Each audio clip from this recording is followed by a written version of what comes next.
Hignett corner, beyond Bent. Janssen!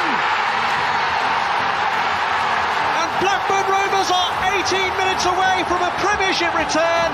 As far as Stewart, just outside the penalty area, clips it central. For David Dunn! David Dunn equalises! It just had to be! Dax corner and it goes. Glance towards goal! And Rovers have taken the lead! And Charlie Mulgrew has scored his 14th of the season. It may well be the goal that sends Rovers back into the Championship.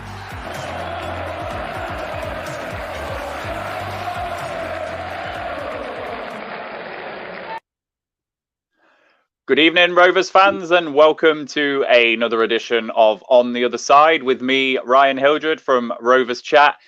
Firstly, thanks ever so much to Lucas and to everybody for the slightly later start tonight. It was a domestic crisis involving children and the non-charging of iPads. So I'm doing this off my phone, which is a first for me. So hopefully that will go okay. So thanks, Lucas, for your patience. So it was a nervy victory last time out for Rovers against Barnsley, but we do have the chance to make it 3 wins out of 3 when we entertain Millwall tomorrow evening. And I'm delighted to be joined by Lucas Ball, who, amongst many things, is a journalist at the News at Den. Lucas, that's right, isn't it? So how are you doing?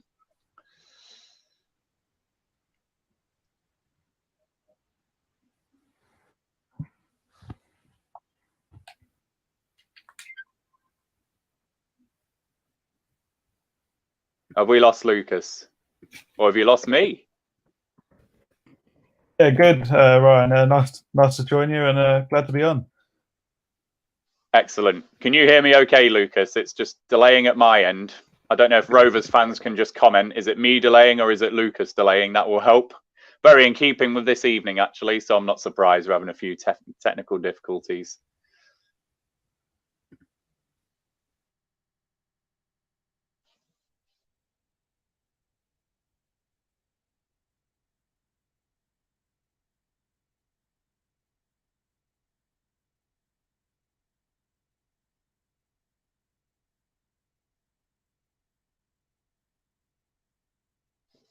Can you hear me, Lucas?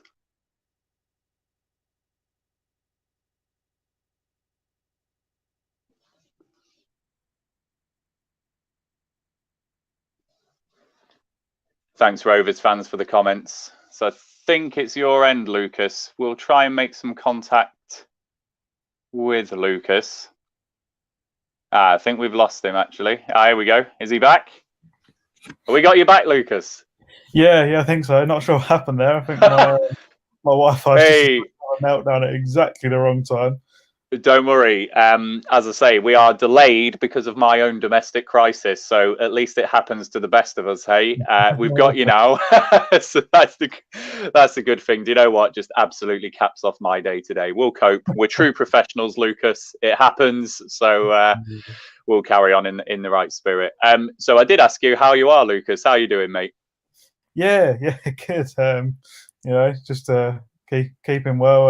Obviously, tough times for everyone at the moment, but everyone's keeping on, and hopefully we can start getting back to normal at some stage soon. Absolutely, yeah. You're going to be able to go to games, though. You lucky fans. We can't. For Rovers, we're still in Tier 3, so you got that to enjoy, haven't you? Yeah, luckily. I'm Tier 3 myself. Luckily, I can go for work reasons as a journalist, but I wouldn't be allowed to go if it was just purely as a fan. And I know a few people who are missing out because of that. A lot of our fans are based in Kent, so yeah, unfortunately with that. But it will be great to have some fans back at the game on Saturday. As much as it is only 2,000, it's going to make such a difference. Absolutely. So before we make a start then, just a couple of things. Rovers fans, as ever, please do comment in the comments box for us. You already have done tonight and helped us out with that slight technical difficulty. So please do keep your comments coming for Lucas and myself. And we are, of course, sponsored by 6yardsout.com. The Rovers Chat YouTube channel is proudly sponsored by 6yardsout.com. They've got retro football from every era with mugs, phone cases and much more. They also have plenty of Rovers goods, including apparel with the famous 94-95 season and this season's kit. Check them out using the link in the description below. Thanks as ever to sixyardsout.com. And Rovers fans, if you're not subscribed to our YouTube channel, please hit that subscribe button to stay up to date with all of our content. We are doing 12 days of Rovers Chat, which started today with Andy Watson's preview of some of our stats. So please do check that out once you finish listening to this. And then we're going to have loads of other content coming through over the next 12 days. And if you're not following us on Twitter, it is, of course, Rovers_chat. So, Lucas, we're going to make a start then. Millwall have got a little reputation for themselves in recent seasons as being genuine playoff contenders, I think. You've come 8th in 2 of the last 3 seasons, including last year. Is that now how Millwall fans regard your team as genuine playoff contenders? Yeah, I think so for the most part. I think this season, is one where we really had to build. I think the 8th place finish, not last season, but 2 years before that, was maybe a bit of that first season bounce when you come up. You've got the momentum from coming up through the playoffs, and we really took advantage of that. And we were unlucky. I think it got to 3 games to go, and we were in the top 6 and just slipped out. But then last season under Rowett, you could see the team developing technically. Brought in some really good players over the summer too. And I think, now we had this season, we had to look at as a chance to really challenge for the top 6, because also the league, I think personally, is probably one of the tightest championship leagues we've had in quite a while. There's no real standout side who you look at the start of the season and think they might run away with it, or and there's a lack of quality in some of the lower end teams, in my opinion. And last season, where Rovers, we really faltered in our push towards the playoffs, like after the lockdown period, and it recommenced, there was some hopes there for us that we could make the playoffs and push there, but that didn't happen for Rovers. But credit to Millwall, you really hung on in there and only just missed out by 2 points, didn't you? So after such a disjointed season and, with Millwall being that underdog, was there any feeling of disappointment that you couldn't take advantage of how last season was and sneak in? I think there's always going to be when you come so close. But then at the same time, we struggled, particularly with our home form straight after the lockdown period. I think for us, going from the crowd there, I think us more than most probably struggled with that, given the atmosphere. And I think if you ask a lot of players in the division what game would they like most without fans, it's quite possibly Millwall away.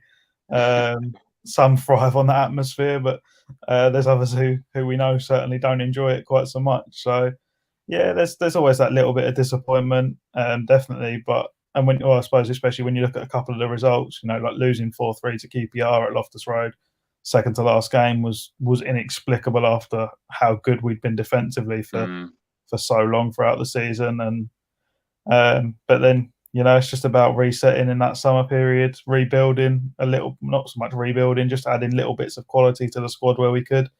And I think we've done that. We've just been unlucky for most of this season that Rowett's not had his full squad to choose from in any championship game yet. And you come in 2 points off and point into that QPR game. Some of us on the Rovers Chat site were reminiscing about the 13-14 season where we came 2 points off the playoffs, and there was a game against Yeovil at home that we drew 0-0, and you just look back and think, had we won that game, where would we have come? And same for you with that QPR game, I guess. Had you won that one, you would have snuck into the playoffs, wouldn't you? Well, that's it. There was that game, I think. And yeah, we sort of struggled to get off the mark. We lost 3-2 to Derby in the first game after lockdown. Particularly when the lockdown came, we just won 3-0 at Forest, which looked to really get our season back on track. We had some real momentum, and then all of a sudden, I think on the Thursday of that week, it was, football's cancelled for the next week and a half originally, whatever it was. And then obviously not long after that, we had the national lockdown come in, so there was no sort of even talk of football returning for a good couple of months. So yeah, there was that couple of games. I suppose probably losing to Borough at home as well wasn't great. a bit controversial as well in the goal, or the first goal that they scored, certainly. But you can't dwell on that too much now. It's gone. So it's a case of, just trying to improve yourself. And I think the team are working as hard as they can to get towards that top six. But we've just really struggled with injuries, and the fixture congestion certainly isn't helping anyone at the moment. Yeah, absolutely not. And we've had a few comments about the amount of draws that you have, which I will come on to with some of the later questions. So we will pick those up, guys, those of you that have commented about the draws. Now, Lucas, before I go any further, I've got to mention that FA Cup quarter-final replay at Ewood Park in 2013. I think it's possibly the lowest attended quarter-final I've seen, particularly when it's a game to go to Wembley.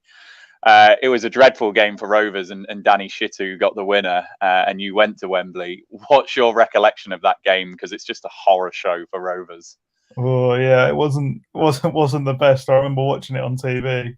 Certainly wasn't heading up to Blackburn on I'm assuming a Tuesday night at 12. I think then I was, so didn't fancy going up there on a Tuesday night with school the next day. But yeah, it was just, one of those periods for us. We'd had a really good period in that sort of 10 years or so, in terms of getting to Wembley, or it was the Millennium Stadium for our FA Cup final, but we'd got to a couple of playoff finals too since the new Wembley had been open. So it was a really good period for us in terms of getting to Wembley, and that game itself. I think we created a few decent chances, but I think you guys had one really good effort cleared off the line as well. And just in the end, I think we just played it out and managed to nick the win. And yeah, Danny Shittu, I think it was after that game the first time "it's what we do" sort of catchphrase almost came about, and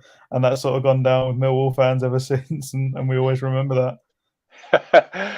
We've had a comment from Michael Pearson here. The worst two games in FA Cup history. Absolutely with you on that one, Michael. It was 0-0 at the Dell and at the Den, and then 1-0 at Ewood Park after extra time. I mean, just dreadful, both of them.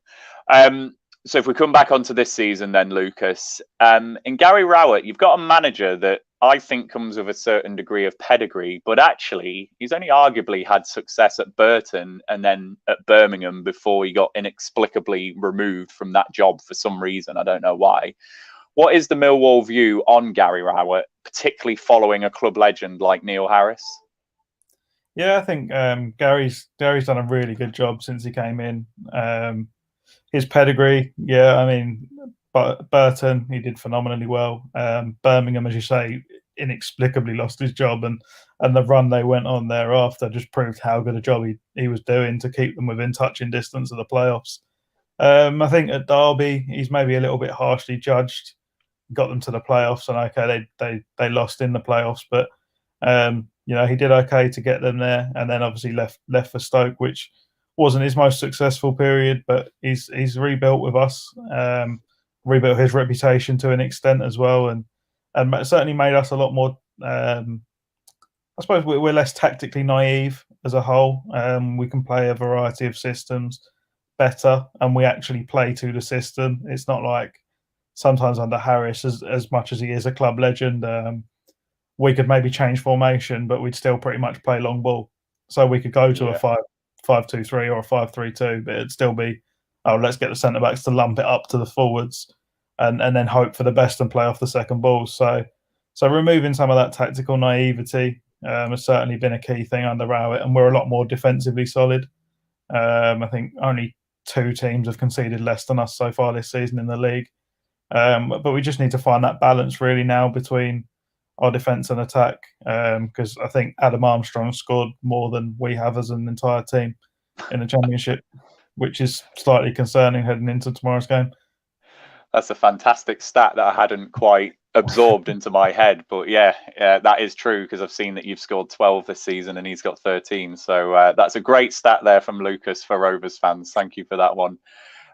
So if we look at Rowett and your last few results in a bit more detail then, Lucas, I must admit I was quite surprised by the low scoring nature of them. So as the 2 comments in the comments box say here, Luke Kimberley, Lucas, I'm going to ask what everyone is thinking. Do Millwall ever not draw? And Michael Pearson, Millwall are the draw specialists. How have the fans taken it? Has the recent form been by luck or design? So we'll pick on those in a moment, Lucas. But, it's 5 draws in the last 5 games, 2 of them 1-1, 3 0-0s. I do associate Rowett with a bit more attacking football. Am I wrong there? Or, what is his style of play for Millwall? I think in terms of at Birmingham, he was a relatively defensive coach, and then maybe Derby and Stoke sort of got rid of that reputation a bit because I don't think he maybe had the option to sit on the back foot so much. A big club like that in the Championship, I think you have to be that bit more responsible and a bit more positive with your play. So he's cautious in his style, and certainly doesn't want to lose our defensive stability in terms of then going, okay, yeah, it's all well and good if we then go for it and go gung ho every match, but if we score 3 but concede 2 every week, that's a bit unsustainable and not going to work. So he's certainly of the ideas that we should build off a strong defence. And yeah, his defence, he's very defensively solid. Coaches the defenders well.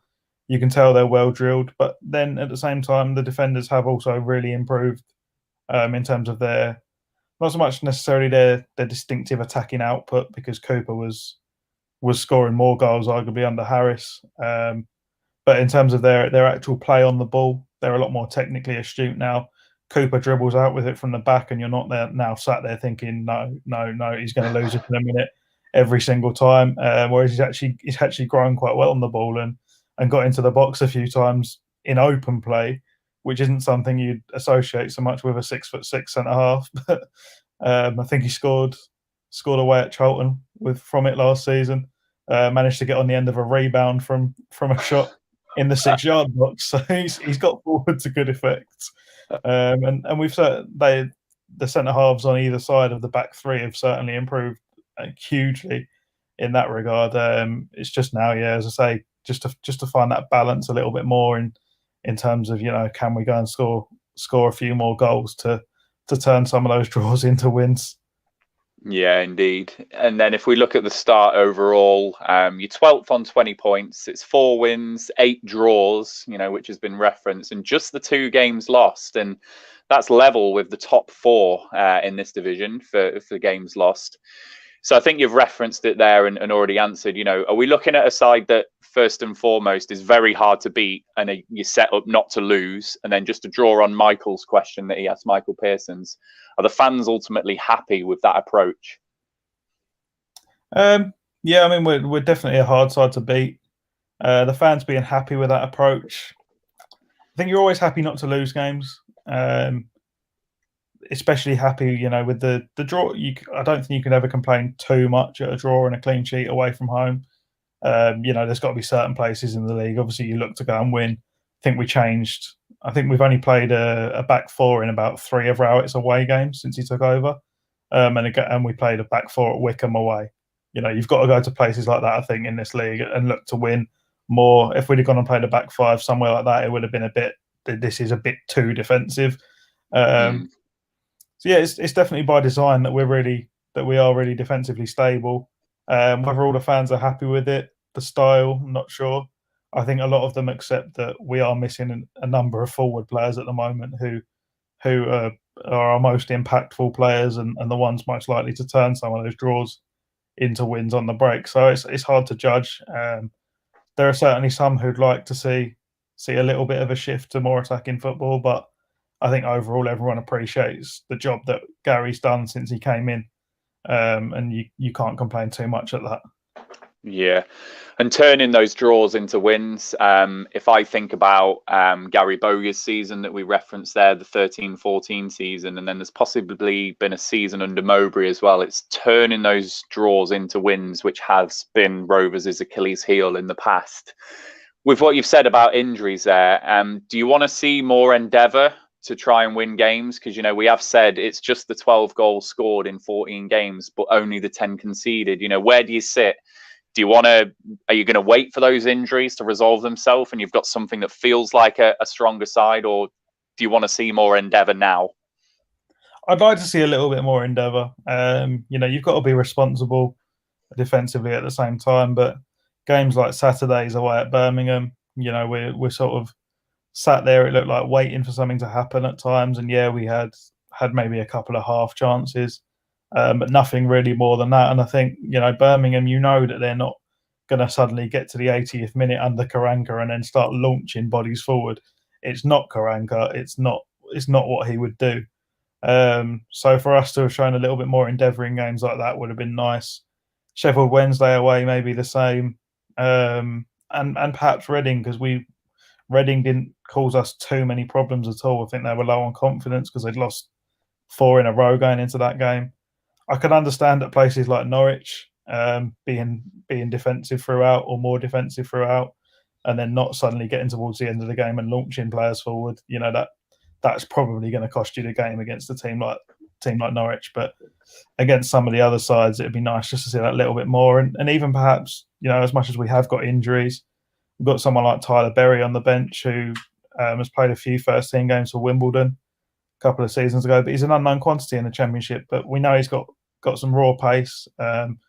He's a decent dribbler. So, someone like that is, worth giving him some game time towards the end of the game, just to see if he can make an impact. Other teams won't know too much about him going into it, so that being that unknown quantity might really give him a helping hand. And what you've described there, Lucas, actually, if we just reflect on this quarter of the season, there's 3 games that you mentioned there that had you turned that draw into a win. That's 3 games, 6 extra points. With those 6 points, you're in the playoffs, aren't you, on 26 points? So, that is the difference ultimately. And it's that type of Achilles heel that has haunted Rovers in the past, actually. That's it. And it's so tight this season. I think some of our fans were saying the other day, I think it was perhaps a little bit harsh, saying, for how poor we've been for a while, to still be 6 points off the playoffs at this stage is miraculous. I don't think we've been quite as poor as some like to make out, but certainly I think it's no win in 6 for us. And as much as that is 5 games unbeaten, if you want to flip it the other way, it's you'd have been better off winning 3 and losing 2 of those games and pick up more points. So I think to say 5 unbeaten is not quite clutching at straws, but it's a little bit over ambitious when you look at the fact that it's 5 points out of a possible 15, which, if you want to be in the top 6 at the end of the season, isn't really enough out of some of those games. Yeah. Well, another side who is 5 unbeaten is Rovers. We've got 11 points from the last 15 games. So, we've done slightly better in that sense.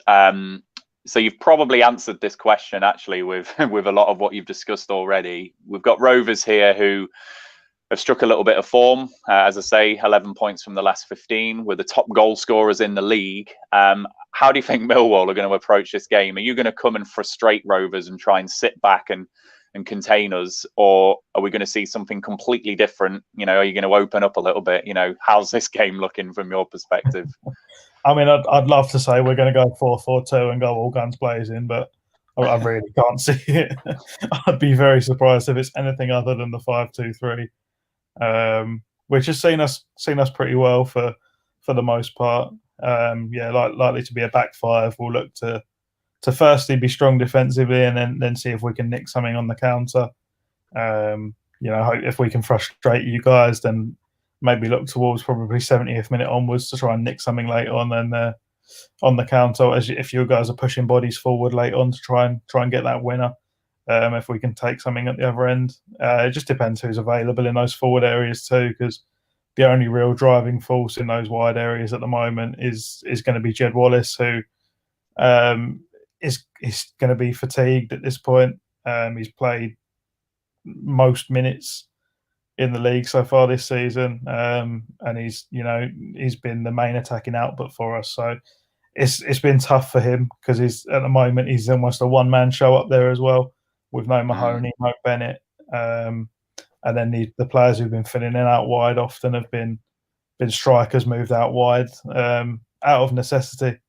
So it's going to be certainly a game where we'll look to set up to counter attack though, and hope that we can take something and at least come away with a point. Blackburn, as I've said about the Norwich game, if we come away with a point tomorrow, having drawn 0-0 and we've offered very little going forward, then I'll take that with the injuries we've got at the top scorers in the division. Some other games I might not, but certainly a point tomorrow I'd be more than happy with. Yeah. And a question from Jacob Ward there. Do you think you'll set up similar to against Norwich then due to our attacking threat? I think you've answered that one there, Lucas. So you've spoken there about the 5-2-3 formation. And you've spoken about your injuries, actually, which Rovers as well we've struggled with. Who's on your injury table at the moment? So I think for tomorrow, will be out is Billy Mitchell's definitely out. One of our young centre midfielders coming through. Connor Mahoney and Mason Bennett are almost definitely out.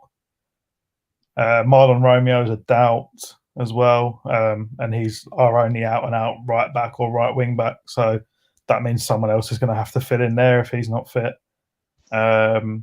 Jake Cooper's a bit of a doubt, which will be really unfortunate because he's played every minute of the last 136 league games. So he's on a ridiculous run, and we all want to see that continue and him get closer to the club record, as much as he is still some way off because Barry Kitchener's record is just ridiculous for that. But yeah, so we're missing a fair few. Ken Zahore's out as well. Sean Williams and Scott Malone only just made the bench at the weekend, so whether they're fit enough to play any significant part of the game is doubtful.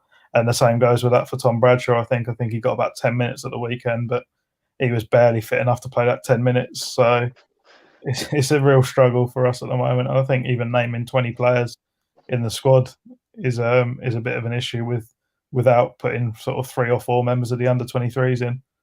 And you're talking some big players there as well, Jake Cooper and Kenneth Zahor. These are top players at championship level, aren't they? So that's unfortunate for you. And yeah, Luke Kimberley, I thought our absentee list was excessive. Yeah, I think all teams are going to have it. And what I've spoken about on our streams, Lucas, is the fact that I think all teams are going to have injuries, and they're going to have volume of injuries just because of the way the season is. For Rovers, it's who's been injured for us, and it's when it's a key position that we've really struggled. And defensively for us, it's been a nightmare at times. We've got our 4th choice centre back at the moment pairing up with Lenihan, and he took a knock to the head on Saturday, for example. So it's just like you think, just not another one. So it's hard for everyone, isn't it? Well, that's it. And we've certainly had issues up front this season. We had Troy Parrott and Ken Zahor both come in the window, who were both sort of our not big. I mean, they're both loan signings, but they were on good wages, I'd have thought, for what we tend to pay, and those two being out for significant periods is really going to hinder us. Zahor looked very good in the sort of three games I think he played before he got injured. And Parrott looked good in pre-season, and you his class, and you can tell how good he is just by how highly rated he is at Tottenham. You don't come through their youth academy at 17, 18 and make your first team debut unless you're a top class player. Definitely under someone like, did Mourinho give him his debut? I think he did, didn't he? Was it Mourinho? Was it Pochettino? I can't remember. Could have been Mourinho, actually. I'm not sure. Yeah. Though. But no, that's good. And yeah, when you signed Parrott, I thought that was a good signing as well. And it's just got echoes of Harry Kane when he went out on loan into the Championship as well. So if you can get a tune out of Troy Parrott, then that's good for you. So you've spoken a lot about injuries. So who are going to be the danger men? Who's left for Millwall to really hurt Rovers tomorrow? Probably the main threat is going to be Jed Wallace. He's been, I think last season he was the only player in the league to get both 10 goals and 10 assists. And he's got 4 or 5 goals already this season. Been our main attacking threat. He's direct with his running. He can get in behind. He'll come deep to receive the ball. Puts a good ball into the box. Got good set piece delivery. Got a good shot himself from free kicks as well. I think he's just put 1 away this season so far, but it was a very good one against Reading last week. And yeah, I think he'll certainly be the main threat. Parrott's sort of just coming back from injury. He's played a couple of games now, but you can tell he's not quite up to match speed yet. So hopefully this can be the game where he comes good and gets his first league goal for us. That'd be ideal, but it's a case of his link-up play and things like that have been very good so far, and you can tell his quality in that sense. So him and Jed are probably the guys we're looking at most to create something. Or if we change it up slightly, then than Matt Smith, and he's always going to be a threat going forward, just because it's very hard to beat him in the air. So between those three, I think they'll be the sort of the main three that are good in an attacking sense for us. Yeah, I must say, if we've got Scott Wharton playing tomorrow, Wharton's really shown himself to be physically quite good at this level. He's dealt with some big strikers in Lyndon Dykes and Rice. Is it Rice or Vice from Preston? I can't remember how you pronounce his name. He's dealt with big physical players in that sense. So hopefully Wharton, if he plays, can handle Matt Smith in that sense. So if there's going to be any areas of weakness for Rovers to exploit tomorrow, where's it going to be, Lucas? I think you're probably looking down sort of your left-hand side, our right-hand side at the moment. That's probably where I think it'll probably be Ryan Leonard at right wing back. If Marlon Romeo is out, which we're expecting him to be, and he's a decent player, Leonard. He's improved a lot under Rowett, but right wing back's not his position, and he can do okay filling in there. But if he gets someone who's really going to go up against him and turn him and go at him 1v1, then he's probably going to struggle.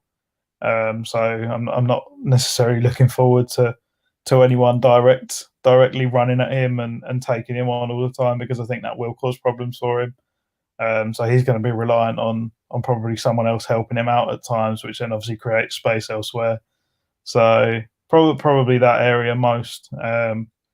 The one area you're probably not going to get much change out of us would be if you're going to pump balls into the box, which I don't think is at all your style either. So, but it's against any three of Hutchinson, Cooper, Murray Wallace, and Pearce, you're not going to do too much damage. I don't think crossing in balls to those three, and they'll sort of eat those crosses up if that's going to be the way. But as I say, I don't think that's very Rovers or very Tony Mowbray, since he seemed to redesign you guys a little bit this year, because I know there were times last year maybe where he wasn't as popular as he seems to be again now with elements of the fan base. Yeah, well, I'm going to ask you to talk about Rovers in a moment as my next question, but just in terms of that weakness down your right-hand side, that is music to Rovers fans' ears, because Ben Brereton down the left has started really well for us this season, and Adam Armstrong does like to run down that left channel as well. So hopefully Mowbray's watching this and looking at that area of weakness there. That looks like an avenue for us to exploit tomorrow for certain. So Lucas, then, just your general view on Rovers, then, just to address your point. Yeah, Mowbray this time last season was under a bit of pressure. We started the season okay, but then went through a little worrying run of form through to November. Got a win at home against Barnsley at the end of November, and then we went on a crazy run of 5 wins in a row, I think it was, and then unbeaten through to a tricky Christmas period where we started losing games again. But yeah, Mowbray's built a bit of squad depth now and built a side. So what's your view on Rovers? What are you observing from the Millwall end and what you see in the Championship? Yeah, I think you look like a good side. You've got some, in those attacking areas, some really good individual players and some real individual quality. Armstrong, as I say, has caused us nightmares before. I think he's got 3 career league goals against us, which doesn't sound like too many, but the performances that he's got those goals in is normally of a very high standard. I think he almost single-handedly ended David Ford's Millwall career when he was at Coventry on loan before he came to you guys. I think he got one in that game where you guys beat us 2-0 at the He Den. did, yeah. That was another absolutely horrific game for 85 minutes, and then all of a sudden you guys nicked one and then scored another one, I think about 90 seconds after that. So that was great viewing for us. But yeah, there's been some howlers over the years, I think, between the two sides in terms of actual quality of games. But yeah, I think now Rovers look like a really decent side. Certainly a side who I expect to be in or around the top 6 come the end of the season. And I think if you do miss out, it won't be one much at all. Defensively, you look that bit sturdier, I think, this year. I think Ayala coming in is a really good bit of business. I'm not sure how his performances have been as a whole this season, but I just think for the experience he brings at this level, he's been at this level for a long time and been a good player at this level for for a good few years now. So in that regard, I think that's a great signing. And then Brereton, who when you signed him a couple of years ago, I thought, oh, that'd be a really good deal, and he didn't seem to quite hit form for a while. But now, as you say, he seems to be really coming into his own. And him and Armstrong, along with some of the other players you've got in those forward areas, are going to be a nightmare for most defences at this level. Yeah, I think so, and that shows in our goals for column this season, with being the top goal scorers in the league. And when it clicks for us this season, it really does click. And we've shown a bit of a ruthless edge as well with, a 5-0 and a couple of 4-0s as well. So, we have been going for teams. Just on Ayala, we've not actually seen much of him, Lucas, because he's had an injury. I think he played 2 or 3 games, picked up an injury, and we've not seen him since. But he should be back for tomorrow if Scott Wharton doesn't make it. I think if Wharton's fit, he won't risk Ayala. He'll probably look at Ayala for the weekend, maybe. I'm not sure. Or he might go for Ayala if he's thinking about the threat of Matt Smith. I don't know. If I was Mowbray, I wouldn't be risking Ayala if he's coming off the back of an injury, not on a cold Tuesday night. I think I'd be saving him for Saturday. Brereton is just physically just up to it this season. He's clearly been on the weights and addressed his physicality, and it's showing in his performances. So we're really happy with him at the moment.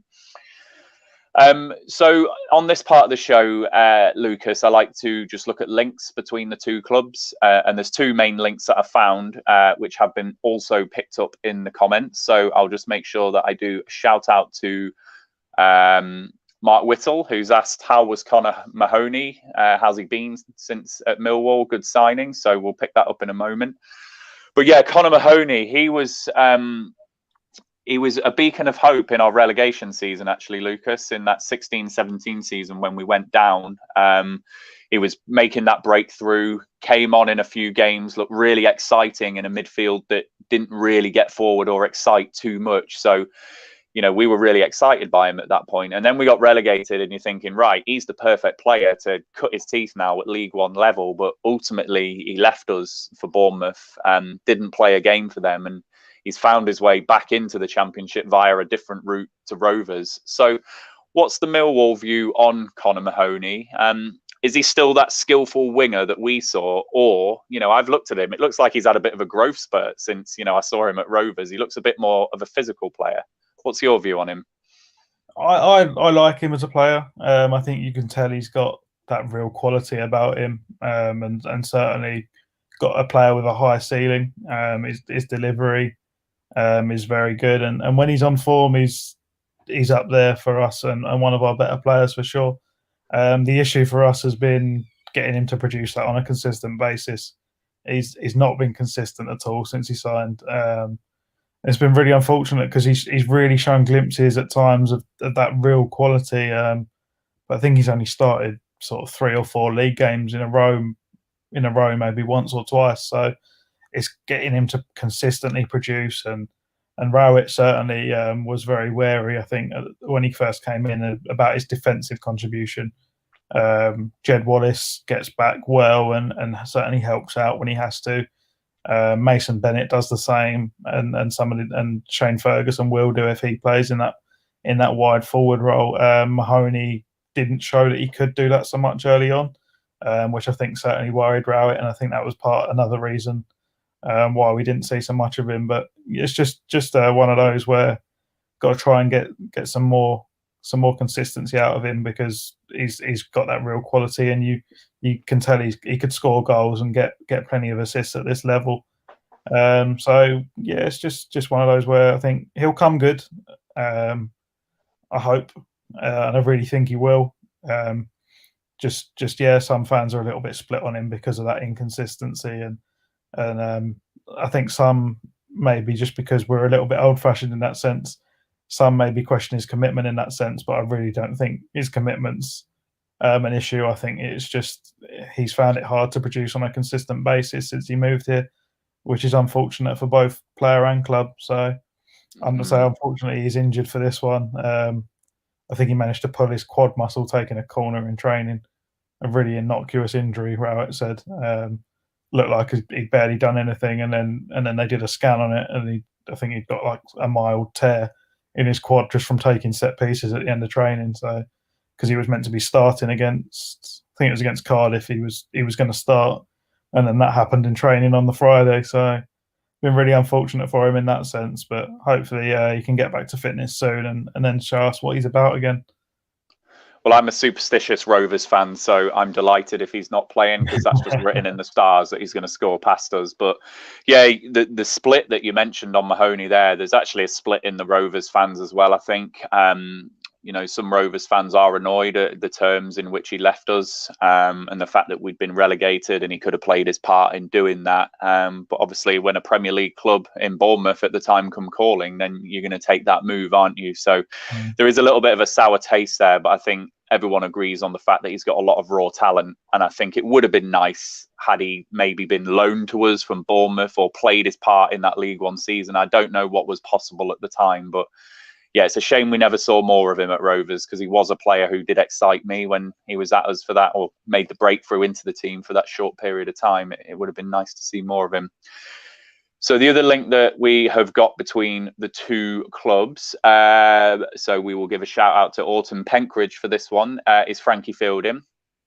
So Autumn Penkridge has asked, is Frank Fielding fit? If so, where is he in the rankings? So that was also going to be one of my questions for you, Lucas, because you have got Bilakovsky, haven't you? Bartosz Bilakovsky, who is your number one. So I don't think Frankie Fielding is your number one, but he is a player who came through our youth academy. And I think he might have made a couple of first team appearances. Please correct me if I'm wrong on that. But yeah, he's a bit of a championship journeyman now, isn't he? He's been to a few clubs. So when did you sign him, and has he played much for you?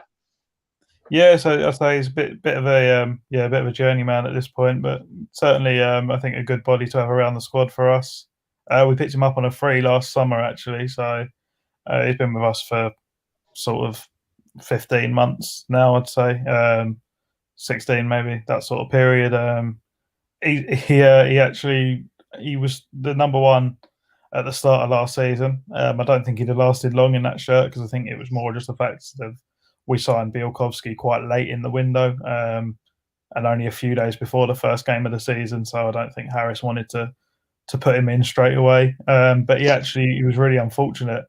He picked up a bad muscle tear in his first game. About 45 minutes in, didn't even make it to half time.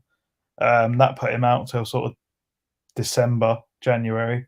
So we had to sign another keeper on loan, and then he came back in January, got himself fit, and then managed to pick up a bad elbow injury in training that put him out for what would have been the rest of the season originally. But he was back fit just before the end of last season, the way it went.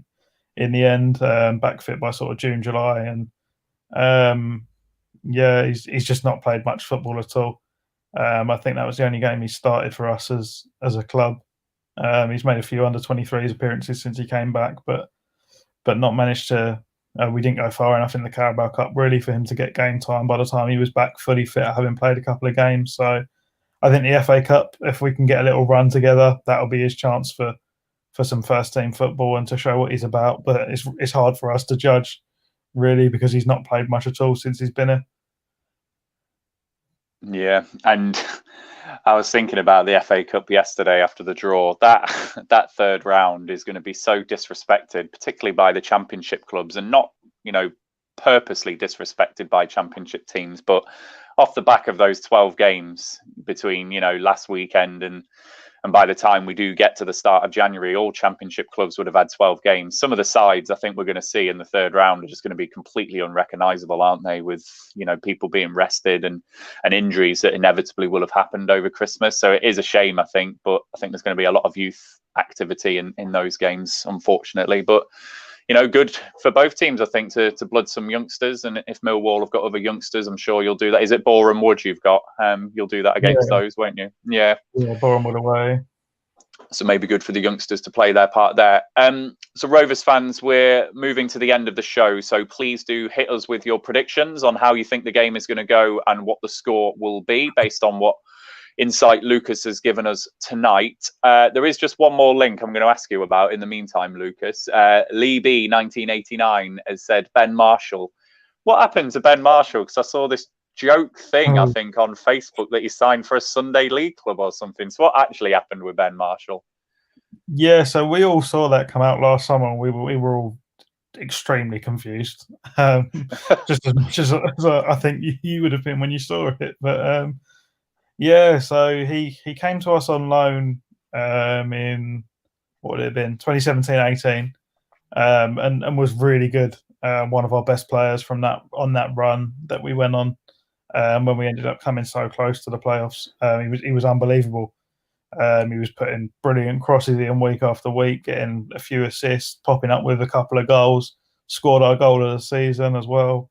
And then we tried to sign him permanently that summer. Norwich came calling, who'd just been promoted, and understandably, I think a lot of our fans criticised him for it, but I think from a fair section of us as well, it was understandable. As much as we'd have loved him to sign, and he was almost guaranteed to be a starter after the form he'd shown. If Norwich are going to probably double the wage offer that we'd put on the table, then it's a bit of a no-brainer in what is a relatively short career, and a 4-year deal as well, which we probably wouldn't have offered. We'd have probably given him a 3-year. So it's that financial security in the long term. But so we managed to get him back on loan in that January, and he just didn't look the same player at all. He looked like he'd put on a bit of weight, didn't look as committed to the cause, just wasn't showing the quality that we knew he had. And I don't think we'll ever know the full story as to what happened in our dressing room that season. But from what was said at the end of the season and in the postseason, the dressing room that season was an absolute nightmare, horrific. Our captain came out after the season and said if he told some of the things that went on or that had happened in that year, then some of the players would never play football again. And that was the severity of some of the stuff that went on. So when Harris actually kept us up after what was said at the end of the season, it sounded like it was a minor miracle.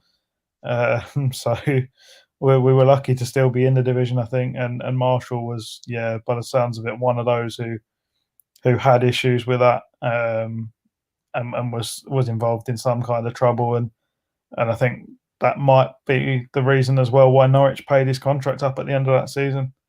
I think they terminated his contract then, so I don't know whether that had anything to do with the same issues that had gone on with us, but I wouldn't be too surprised if it did. So I'm reliably informed in the comments that, so if we have a look here, Leby 1989, he plays for a pub team, actually does. We actually plays in, and then Michael Pearson plays in the West Lancs League, Michael thinks, and then Leby chased the cash and ended his career. So a real shame, because Ben Marshall was a player that also excited Rovers in his time with us as well. So a shame that it's ended that way for Marshall. And I think he might not even be 30 yet. He might have just turned 30. So I still think he was relatively young when all of that happened. So a real shame.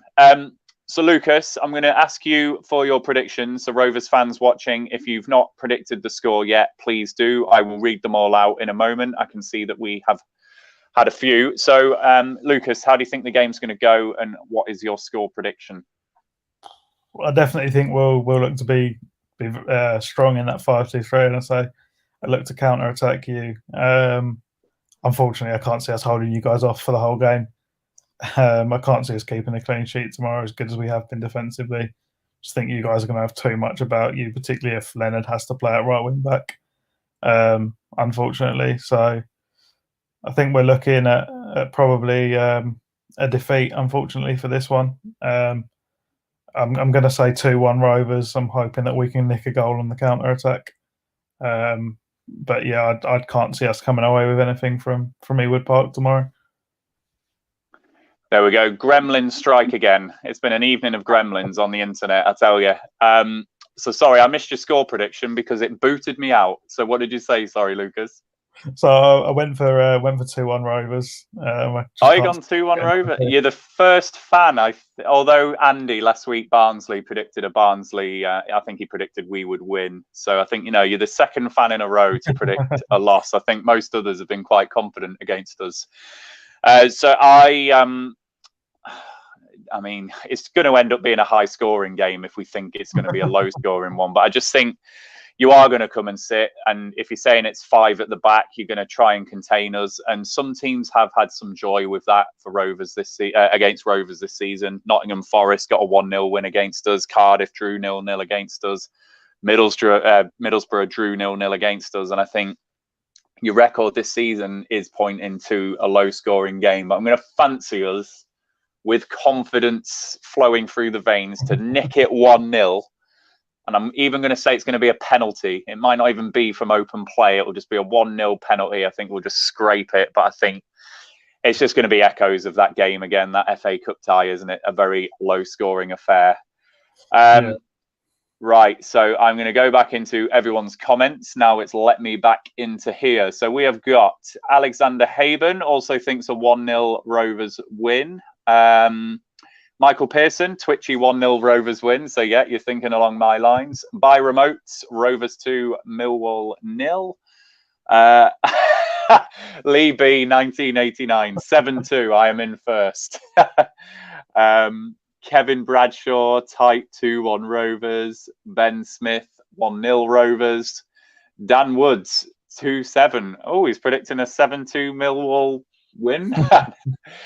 Lee B is qualifying his prediction with 3-1 Rovers. Ben Marshall plays for Stoneclough. Stephen Mason, thank you for that. Stoneclough in that West Lancs League. So that's who Ben Marshall plays for. Who else have we got here? Alexander Haven's qualifying his prediction with Gallagher to score. Autumn Penkridge, a cheeky 2-0 for me. And then Bilal Hajat, I hope I pronounced that right, Bilal, is saying 0-0, which also would not surprise me if that's the scoreline either. Yeah, we are... we're going to be last in the viewing figures, aren't we, for Championship football this week, unless it's a 4-3 game. So I don't think people are going to be rushing to the TV. No, definitely not. There we go. So I think that is it. Kevin Bradshaw, thank you. Frankie Fielding never made an appearance for us, but was on the bench for a game. So thanks for that, Kevin. I couldn't remember if Frankie Fielding did play. So I think that's it in terms of predictions. So just as ever, Lucas, thank you for joining us tonight. Thank you for the delay, or thank you for waiting for me for the delay. Sorry about my internet connections and for all the gremlins we've had on the line. I think we've coped remarkably well with all of that going off. It must just be it's the 1st of December and we have some Christmas elves or something playing havoc on the line between me and you. So thank you, and thank you for putting up with that. And Rovers fans, thank you as well. It was a less polished version of the show tonight. I'm doing this on my phone, thanks to my son running the iPad out of battery. So his name is Mud in my household. So thank you for persisting with me on this phone. If you are not following us on Twitter, we are Rovers_chat. And please give our YouTube channel a subscribe. That is Rovers Chat. You are getting the 12 days of Rovers Chat. It started today with Andy Watson. It will carry on tomorrow with our pre- and post-match live streams before and after the Millwall game. So come and join us as we preview the game and also dissect the reaction to the game as well. Let's see if it is a 0-0 or a 1-0, or we might get a surprise and it's 4-4. You never know. Mowbray and Rowett might want to kid the fans, so it might be a 4-4 that we're dissecting. So yeah, join us all to... I wouldn't put too much money on that one. No, it's going to be under 2.5 goals in it. That's where my money would be going if I was a betting man. So, yeah. So, yeah, Rovers fans, please join us tomorrow. Hit the subscribe button and you'll get the notification for when we go live. Thank you for your comments as ever. And yes, a reminder that we are sponsored by 6yardsout.com. See you later. The Rovers Chat YouTube channel is proudly sponsored by 6yardsout.com. They've got retro football from every era with mugs, phone cases and much more. They also have plenty of Rovers goods, including apparel with the famous 94-95 season and this season's kit. Check them out using the link in the description below.